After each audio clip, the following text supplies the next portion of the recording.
We are hosting our biggest tournament yet, the Team Starlight Edison Tournament. Join us on March 14th for your chance to win some amazing prizes, including a custom cloth mat, which is a collaboration between Team Starlight and E3 Yu-Gi-Oh! Pre-register now using the QR code or link in our description. You won't want to miss this. What's up, guys? It's George from Team Starlight, and today we have the evolution of Dark Hero Frogs. It's been a while since we've showcased this list in detail, ever since it topped at RBET Denver a few months ago, but ever since that tournament, I have been testing a bunch of different variants. You can see on Dueling Book here, we have a whole bunch of variants of the Dark Hero Frogs list, some of them being very minor changes and others being tech cards that maybe change the deck strategy or the side deck plan. But regardless, we've got a bunch of lists here. I thought it would be fun to showcase maybe a few replays with some of these specific lists and showcase how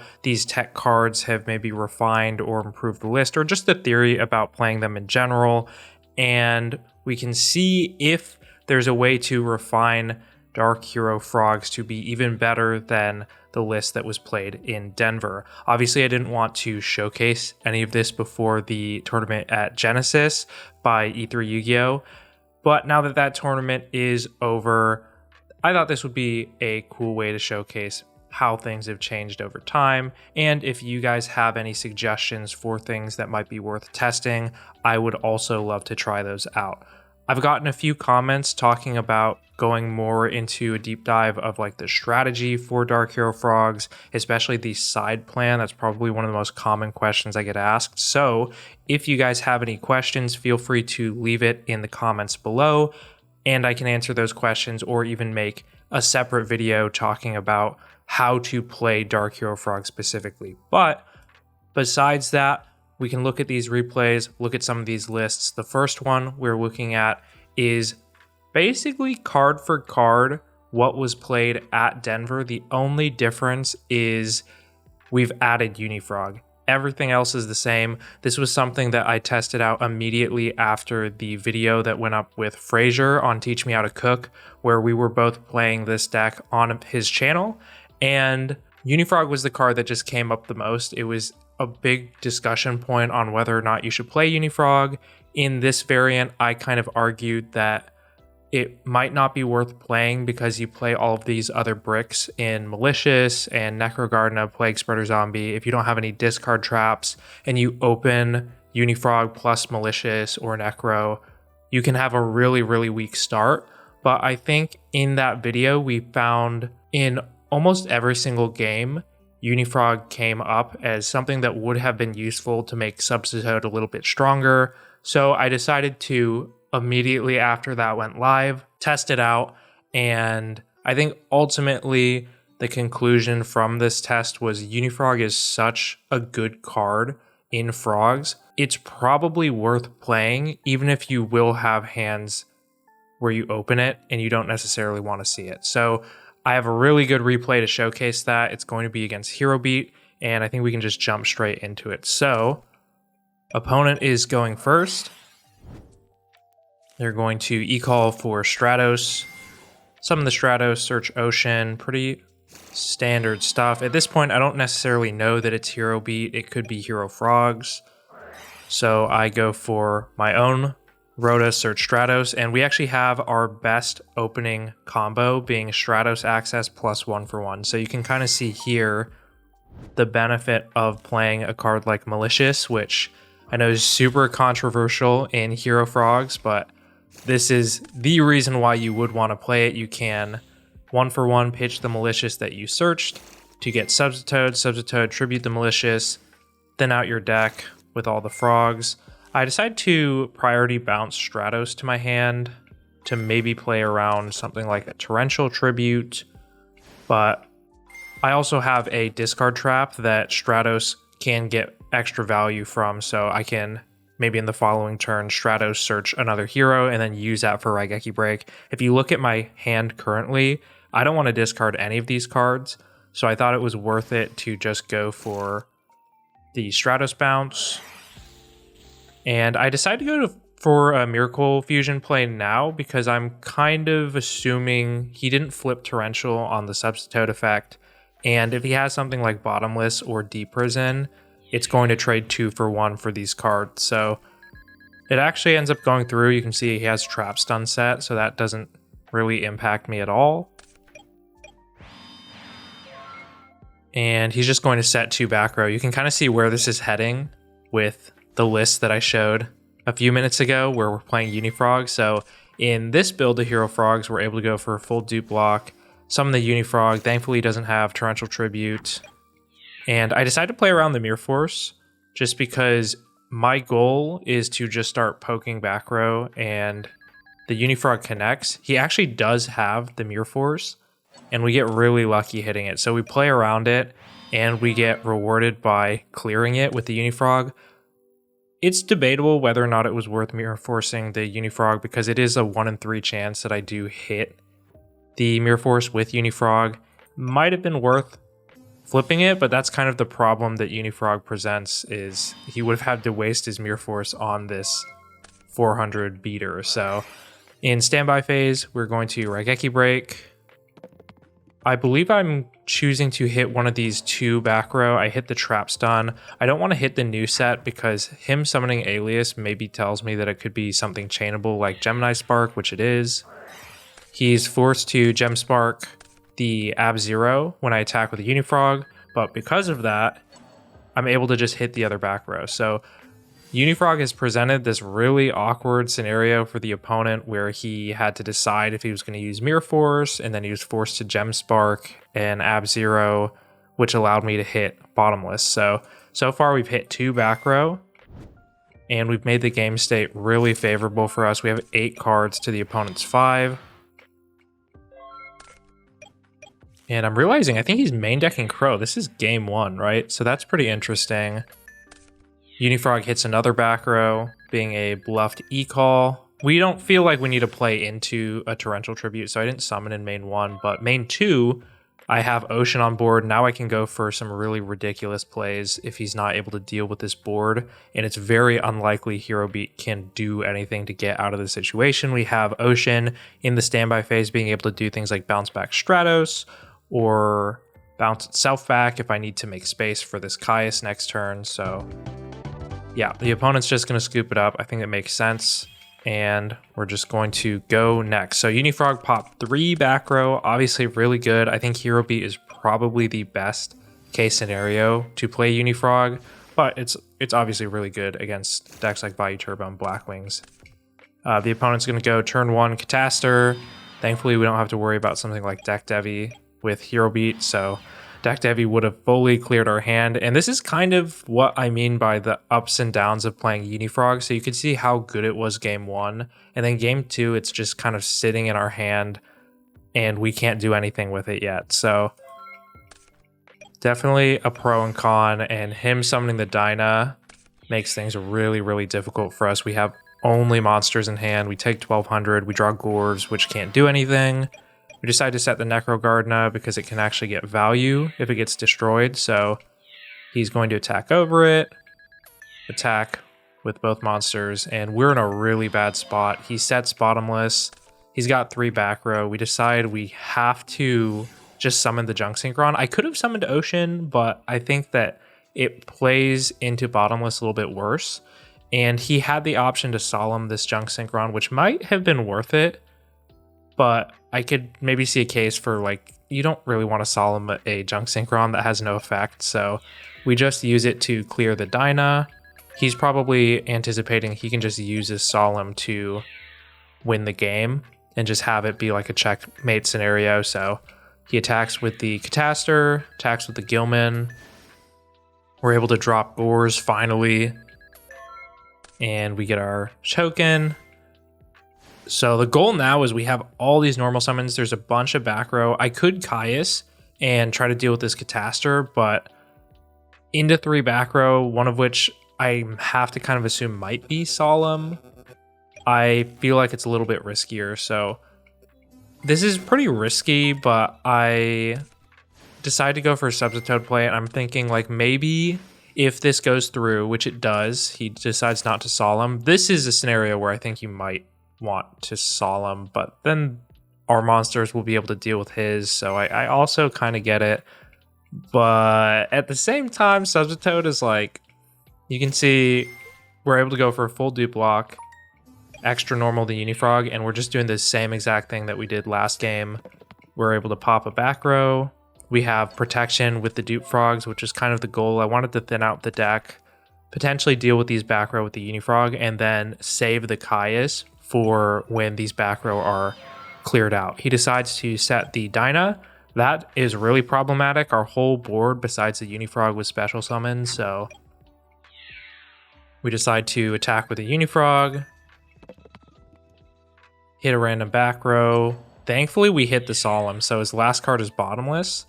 And in my head, I'm anticipating that this could be one of two things, because Hero Beat isn't really known for setting monsters. The only things that Hero Beat really sets is Fossil Dyna and Snowman Eater, so it's kind of a priority for me to clear that. I decide to main 2 summon the Caius now that I know the Solemn's gone, and I hit a Rug earlier with Unifrog, so again, Unifrog getting Rug and Solemn out of the way to let this Caius stick. It's able to deal with the Dyna. He chains bottomless. I don't really even care about that at this point in the game because the Caius has done its job, and I just decided to set Deep Prison. I feel really comfortable now. The game is completely turned 180. He sets 2 back row, one's a bluff, and the other's TT, which is, again, something I don't really want to play into when I have this many monsters on the field, so we decided to just Unifrog, keep getting pluses. In my head, this is kind of how you win against Hero Beat, is you just keep dealing with their resources, put them in a position where they can't win. They're at 3 cards, and we have, 4 monsters, 3 in hand, 2 back row. It looks like he has 2 dead divas because both Gilmans are in the grave. And he's forced to go Cyber Dragon, flip Torrential.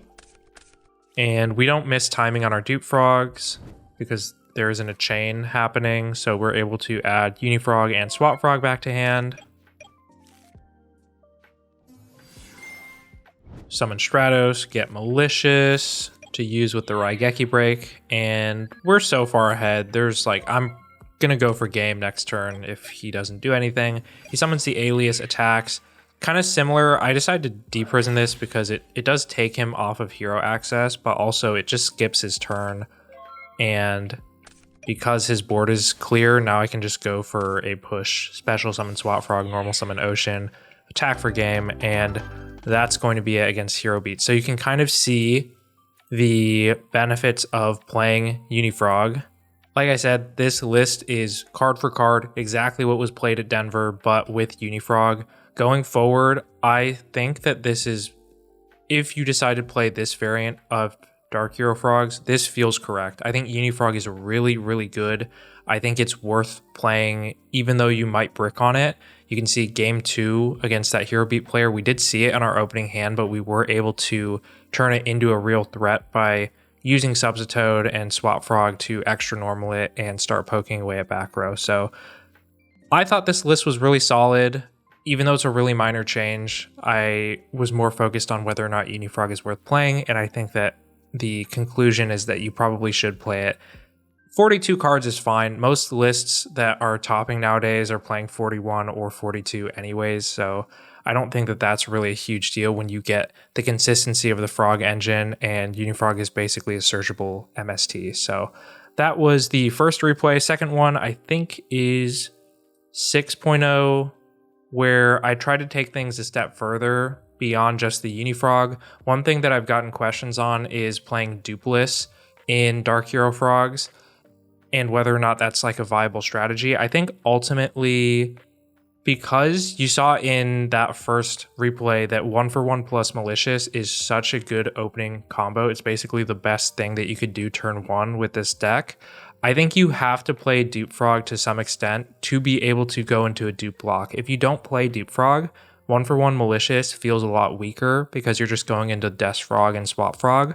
So in this build, you can see we're trying more of a Fishborg package that plays off of the dupeless strategy, playing cards like Death Frog, but we're still playing 1 Dupe Frog. So this is more of a toolbox We play one of each frog, one dupe, one death, one uni, one fishborg blaster. And the idea is that it raises the ceiling of the deck by enabling things like Colossal Armory Arm OTKs very, very easily, especially because you play other tuners like Plague and Junk Synchron to make multiple synchros in one turn. But the main thing is that it makes Future Fusion this really insane card because you can Future Fusion, send Fishborg, and Malicious and immediately start getting value out of them. So that was kind of the main idea here, was seeing if it was worth playing these kind of bricky cards. Like, I had already mentioned that Unifrog was kind of a brick, but now we're playing Desrog and Fishborg Blaster, and I wanted to weigh whether or not it was worth having a slightly higher ceiling at the expense of seeing more cards that you don't necessarily want to have in your opening hand, like Desrog and Fishborg. They don't do anything by themselves. So I was just testing this out. It made the deck feel really, really explosive. It enabled a lot of combos that weren't otherwise available in Dark Hero Frogs. I think ultimately, this list is probably more fun to play at something like a locals. I think it can win, 3-4 rounds really easily. But once you start getting into like big tournament territory where you have to have consistency to go, 6, 7, 8 rounds in a row in order to top, I think that that's kind of where this deck starts to struggle. So I do have a replay that showcases the strengths of it here. It's against Hero Frogs. And you can see we're going first. We've got the combo that I was talking about being Future Fusion, send Malicious, and Fishborg. We're immediately able to get value off the Malicious by going for a Substitute play. Turn 1, we bounce the swap, extra normal the Treeborn Frog. Having the swap frog in hand is obviously better. And this is one of the downsides. I can only go into a soft lock here. It does threaten Substitute being on board, so I can keep getting value off of it each turn. But I did find playing one dupe frog, there were many instances where I would open dupe frog and then Substitute can't go into a soft lock anymore, which, again, talking about the consistency, it did make things a little awkward. This is probably one of your better opening hands. Like, we have Future Fusion, Fishborg, Mally, Substitute, and then Dust Shoot. So we're able to see the opponent's hand. That allows us to go for a huge push if he has a weak start. And Swap Frog is a card we want to send here. He's got Raigeki Breaks, he's got Hero Access already, and Junk Synchron, but Swap Frog is a card that enables all of these. Swap Frog gets your Tribute monster for Malicious Edge, it gets you a monster to bring off Junk Synchron. If you're able to send Treeborn and Swap Frog bounce that Treeborn back, it makes the Raigeki Breaks live as well. So we decide to get rid of his starter. It forces him to go into this play, which is not bad. He goes Ocean, sets Raigeki Break. I think the idea here is that he wants to discard his hero with Raigeki Break. And if we can't deal with the Ocean, he's able to add the Malicious Edge back to his hand in the following turn and then have another discard outlet for Raigeki Break. So it's honestly a solid play. But because we play Fishborg Blaster, we're able to summon Stratos. I know that this is Raigeki Break. And I think the decision is that I'm going to Fishborg effect. I don't want to go into Stardust because he can interrupt that pretty easily, but Unifrog is going to force him to use the Raigeki Break. So now we've put him in a position where we attack with the Unifrog first. He has to Raigeki Break the Future Fusion because we have 2 monsters that can run over this Ocean. So it kind of stops his plan to recur the heroes back with Ocean and keep getting value. He's got 2 cards in hand and we've got 7. So within a couple turns, we're very far ahead. He draws Treeborn Frog, but it's probably too late. We assume that this is Raigeki Break. I think he didn't shuffle his hand, so we actually know it's Raigeki Break. And I give him a chance to stop this Stardust from happening. He doesn't flip it. So I think he's maybe just hoping that I make something else. Maybe. But we summon the Stardust, we Armageddonite, send Necro, and that actually puts us at 3 darks. So this Dark Arm that's been in our hand, we're able to summon it. We've got Stardust, and he's got a Raigeki Break that we can just clear. So we're going to go next. Like I said, pretty good hand, so not a whole lot. Like Dust Shoot really, I mean, it does what it does. So we've got turn 1. 1 for 1. He's just going to go into a full dupe block turn 1, which is I think, fine. He's got the Treeborn access because he pitched it off of 1-for-1, so I think that this play is solid. We go for our own Substitoad. Swap Frog, send Treeborn, bounce, and just pass. I don't want to get anything on board that he can potentially deal with. Like, I don't really feel like I need to set anything. Treeborn Frog comes out. We're able to Caius the Dupe Frog, pitch special swap, and I priority bounce the Caius. I just have to imagine that these cards can deal with Caius, which one of them is a discard trap, so obviously like he would have just used that on the Caius attack. Now I can use the Caius for later, and Swap Frog already deals with Dupe Frog. The only difference is it's like a little bit less damage, but Caius is a threat, and it's the only threat that I really have in my hand at this point, so I want to keep using it. He searches the Swap Frog. I just decide to leave this on board. Again, I didn't set Dust Shoot because I have to imagine that he can just deal with it, and at this point, he's not bringing his Treeborn Frog back. I'm wondering if maybe he set something like MST, which he did, so I'm trying to not play into that. I don't want to set anything that he can MST. So I just go for my Substitoad play. We make Swap Frog, Death Frog, attack for 19. He's going to let that go through. I actually do set the Dust Shoot here, which I probably could have just kept, like maybe assuming that MST was set, but he actually decides not to end phase hit the Dust Shoot, and that is going to be a pretty big misplay. So we can send back the Vanity's Fiend. We did have an out for Vanities in Mirror Force, but now he's kind of forced in the situation. He has to Caius his own MST, and that just doesn't feel good. He can't attack under Soul X, so we don't take the damage there. But yeah, he knows we have the Caius, so we're able to Caius, summon, banish his Caius, attack for 24. He doesn't want to Raigeki break this because if he draws hero access, this Miracle Fusion is actually really good, and he does get rewarded by getting the Rhoda, Stratos. He gets Ocean, and now he has a discard outlet for this Raigeki break. He's going to discard the Ocean now. Miracle Fusion. And this is pretty good, but you can see like we have Lightning Vortex, so we already have the way to deal with this. We've got 5 cards in hand as well, so it's going to be really hard unless he draws another Miracle Fusion. And we have Greffer as well too, so it's not quite game. He's at 1800. So we are going to use Allure, see if we can draw into anything, and we draw 2 tuners. So at this point, we know we can win. There's a bunch of different ways we could have done it, but we're just going to Lightning Vortex, blow up the field. I think this is probably the coolest way. We can stack for Plague. I mean, the opponent has no hand and no Necrogardna, so we can just go for the Armory Arm, 1800 direct for exact game. So pretty cool like idea, I think, with the Fishborg package. You can see how good it was game 1. Being able to just send Fishborg plus Malicious in one turn is really, really broken.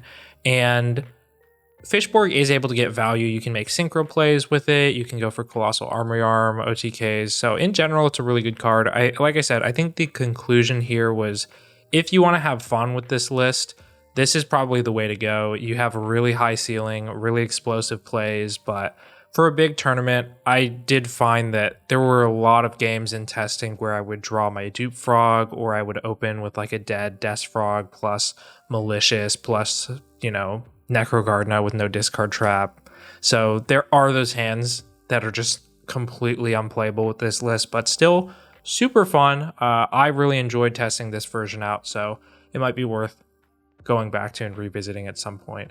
But besides that, I wanted to skip over to the list that I played at RBET Genesis, I think last week or 2 weeks ago. And you can see we've gone back to the double dupe. Like I said, I really didn't like drawing my 1 Dupe Frog. I like having the consistency of just being able to go to a full dupe lock or a soft lock plus Unifrog in case one of the dupes is gone or in my hand or something.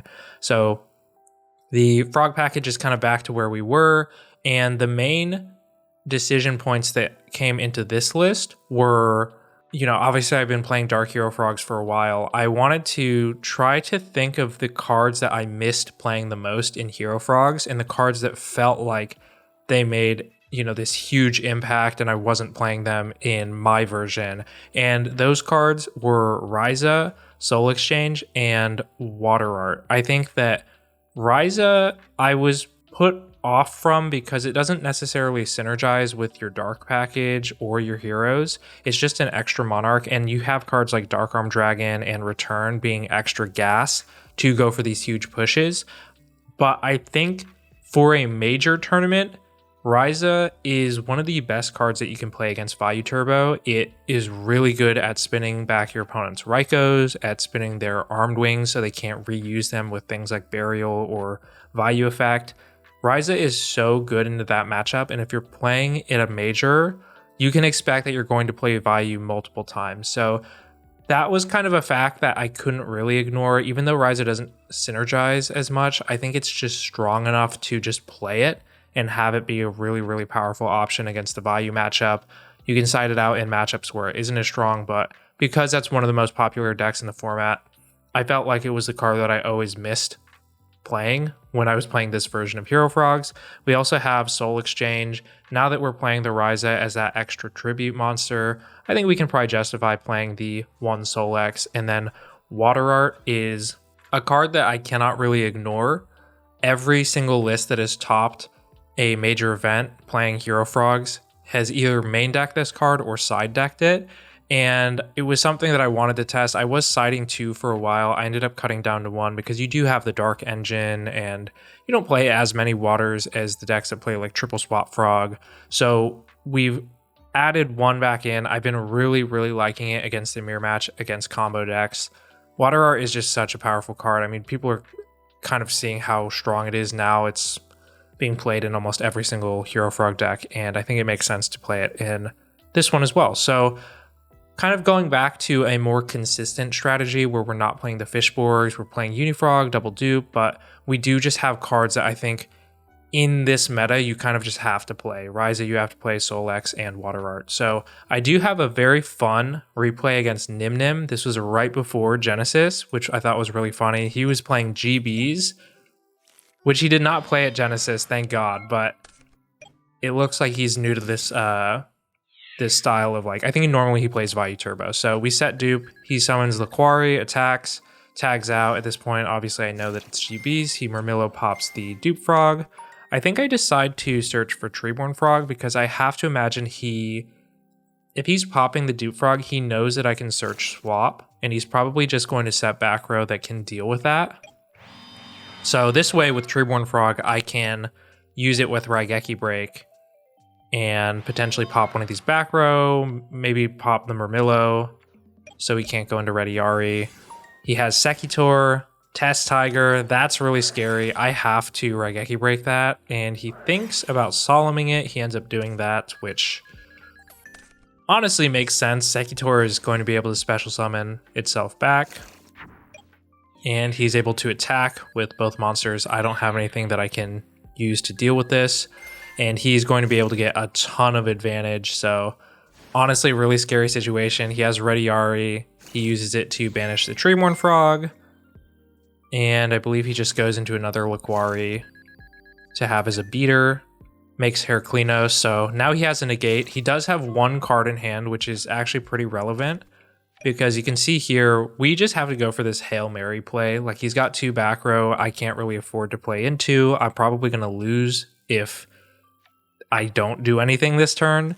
So I decided to go for the Future Fusion. He thinks, and he decides to let it go through. We were kind of talking about this after this game, whether or not this was something he should have negated. I think it's probably fine in most scenarios to let Future Fusion go. I'm imagining Gage is thinking that if I'm trying to set up a Miracle Fusion, he can just negate the Miracle Fusion effect. And if he stops this Future Fusion and has no cards in hand, and I go like, okay, Future Fusion gets negated, I'm going to drop Brain Control, which is a lot more likely, then it puts him in a really bad spot because it kills his back row and I can like tribute his Herc for a monster. So he does let it go through. I reveal Ab-Zero. I send Malicious and Subzitoad. Again, most Hero Frog lists aren't playing malicious, so he's probably not playing around that. But because of that, we can go into the malicious effect. We just have to pray that he doesn't have Ward Chariot, which he doesn't. Ryza spins back the Herc, and I decide to attack the Laquari. He has the Prison for the Ryza, but in main 2, we're able to go for a Miracle Fusion, get Ab-Zero on board as protection so he can't just attack directly. And he draws his Murmillo, which is really, really unfortunate. Obviously, he could have used that with Test Tiger. We get to go to main 1. And to play around Starlight Road, I do this I attribute the Ab-Zero for Caius. He does have Starlight Road, so this kind of ends up working out for me. But what happens here is Ab-Zero gets tributed, so Chainlink 1 is 0, Chainlink 2 is Caius. Because Ab-Zero is Chainlink 1, he cannot chain Starlight Road to the effect because these effects both happen at the same time. So Caius is able to block the Starlight Road. I already know these monsters are going to get popped, so I decide to hit the back road just in case it's not road. His monsters get cleared, and then we have another Miracle Fusion. So really, really good. Obviously, having the Ryza or just access to a Monarch to make that play live was really good. So we're able to take that situation, which felt very unwinnable, and turn it around. Obviously, things had to work our way for that to happen, but that's just kind of how it goes. He has Dust Shoot turn 1.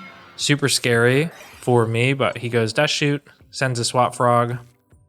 He's got full hand knowledge. We're able to go Subsitoad, get Swap Frog, set up our Treeborn. We're kind of in a really bad spot. We have to Raigeki Break to pop this monster so that we don't get our Treeborn Frog banished.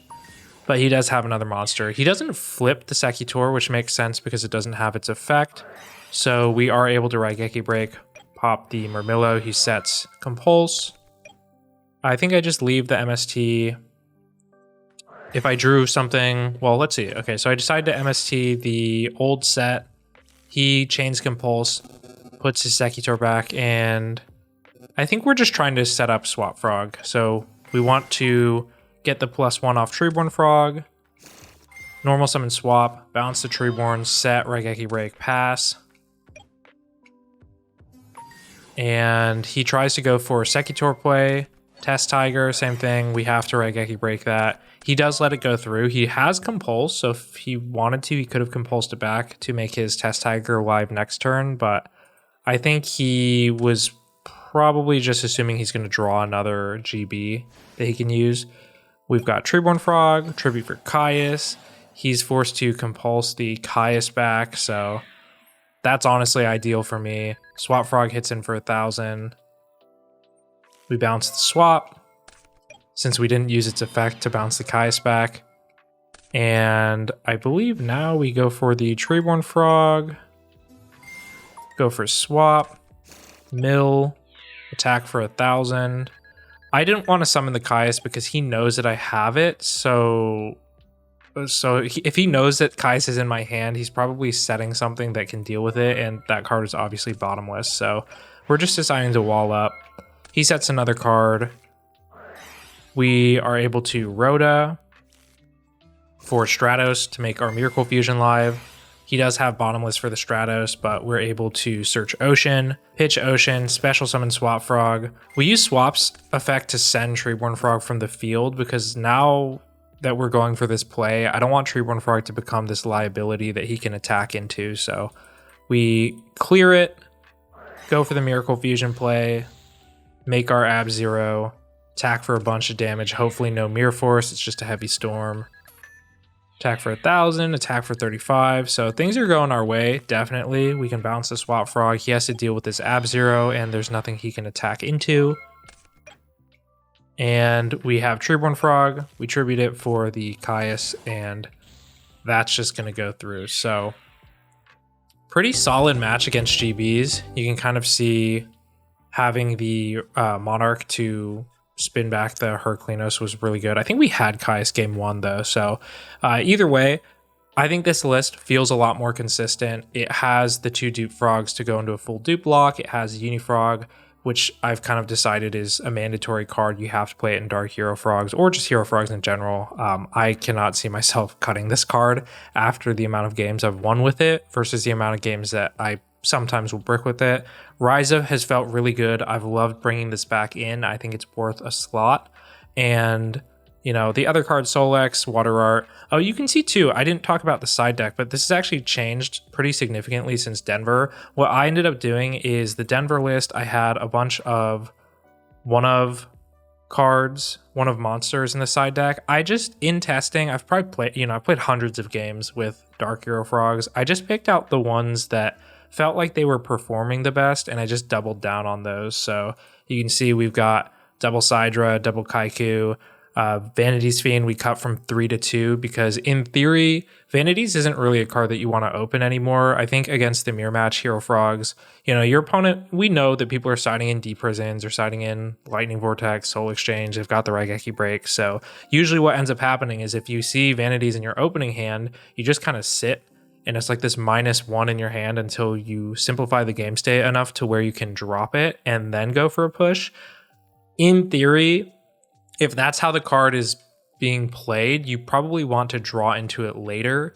You don't want to see it in your opening hand. So I cut down to 2 so that you don't see it as often and you can just see it at the right time instead. Cyber Dragon, I think, is really powerful into this meta with GBs and machines becoming more and more popular. GBs specifically, I think Alias is great, but Cyber Dragon, it doesn't use your normal summon, and sometimes your opponent has like bottomless for your Alias, and you just, if you're playing against GBs, having your turn skip means that you're probably going to lose that game. So we doubled down on the Cyber Dragons. Kaiku was a decision that I think makes sense over Crow, because against the decks where you're siding out your DDV targets, for example, Armageddon Knight and Junk Synchron, these are 2 normal summons, so you want to have the same ratio of normal summons, ideally being 2 Kaiku for decks like Bayou Turbo, and I think everything else is pretty standard. So like I said, if you have questions about Dark Hero Frogs, just the list in general, any ideas for tech cards that I could test out, I'd love to hear them.